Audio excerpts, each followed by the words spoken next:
आज मैं आपके लिए लाई हूँ चैप्टर 8 जीव जनन कैसे करते हैं के इम्पोर्टेंट नोट्स हैं।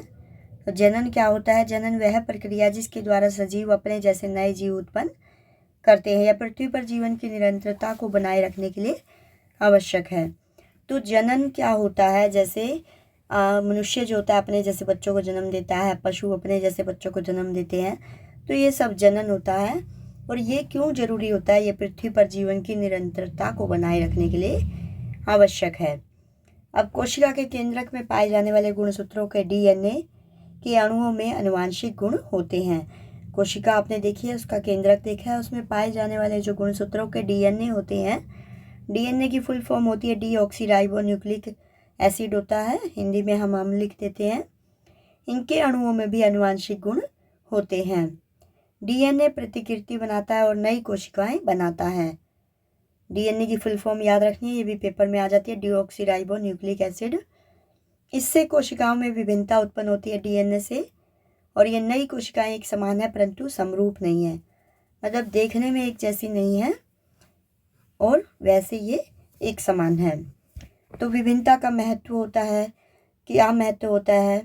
जीविता बनाए रखने में उपयोगी होता है, लंबे समय तक स्पीसीज की उत्तरजीविता बनाए रखने में उपयोगी होता है, जैव विकास का आधार होता है। प्रजनन के दो प्रकार होते हैं, अलैंगिक प्रजनन, लैंगिक प्रजनन।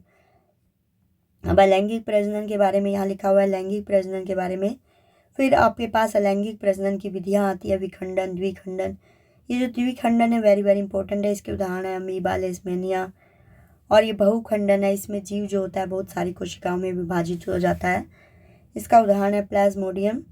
इसी तरह से यहाँ खंडन दिखाया गया है आपको, और पुनर्जनन यहाँ पे दिखाया गया है। मुकुलन विधि है, इसको करते हैं हाइड्रा और यीस्ट। ये भी वेरी वेरी इंपॉर्टेंट है कि मुकुलन विधि किस में होती है, हाइड्रा और यीस्ट में, एक नंबर में भी आ जाते हैं, या आपसे ऐसे भी पूछ लिया जाता है अलैंगिक जनन की विधियाँ बताइए। तो ये सारी यहाँ आपने देखी अलैंगिक जनन की विधियाँ, ये वेरी वेरी इंपॉर्टेंट क्वेश्चन है। तो जो भी मैं आपको यहाँ दिखा रही हूँ सारे इंपॉर्टेंट पार्ट है। कायिक प्रवर्धन जो होता है वो पौधों में नए पौधे का निर्माण कायिक भाग जैसे होता है, जैसे जड़, तना, पत्ती, ये क्या होते हैं हमारे, इनसे कायिक प्रवर्धन होता है। तो प्राकृतिक विधियाँ दिखा रखी है, जड़ द्वारा किस में होता है, डहेलिया में, शकरकंदी में, तने द्वारा आलू, अदरक में। आप देखते हो आलू के रखे रखे उसके ऊपर एक तना सा निकल आता है हरा हरा, तो आलू में जो है प्रवर्धन किसके द्वारा होता है, तने के द्वारा होता है। पत्तियों द्वारा होता है, ब्रायोफिल्म की पत्तियों पर की कोर पर कलिकाएं होती है जो विकसित होकर नया पौधा बनाती है, तो ब्रायोफिल्म में पत्तियों द्वारा जनन होता है।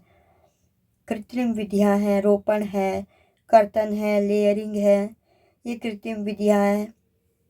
उसके बाद उत्तक संवर्धन होता है। तो हमें यहाँ पे इतनी सारी विधियाँ दिखा रखी हैं, लैंगिक जनन की विधियाँ। उसके बाद कायिक संवर्धन के लाभ दिए गए हैं। फिर लैंगिक प्रजनन है, ये कैसे होता है, नर व मादा युग्मक के मिलने से होता है, और नर व मादा युग्मक के मिलने के प्रक्रम को निषेचन कहते हैं। यह आप 8वीं में भी पढ़ चुके हैं बेटा। संतति में विभिन्नता उत्पन्न होती है, इसमें जो संतति होती है, नई संतान जो पैदा होती है उसमें विभिन्नता होती है। फिर आपका ये फूल वाला जो है वेरी वेरी इंपॉर्टेंट है, पेपर में आपका क्वेश्चन आएगा कि पुष्प की संरचना कीजिए, सचित्र वर्णन कीजिए, यानी कि पहले आप पुष्प बनाना पड़ेगा आपको, फिर उसका वर्णन करना पड़ेगा। इसके बाद आपको फूल के प्रकार भी दिए गए हैं, और ये आपको याद रखना है, पुष्पी पौधों में फूल जो होता है वो पौधे का जनन अंग होता है।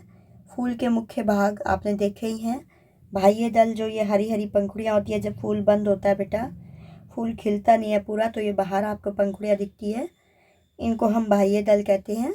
और ये जो हमारी खिलने के बाद अलग अलग हो जाती है ये पंखुड़ियाँ होती है हमारी, इसमें स्त्री केसर और पुंकेसर भी होते हैं, ठीक है।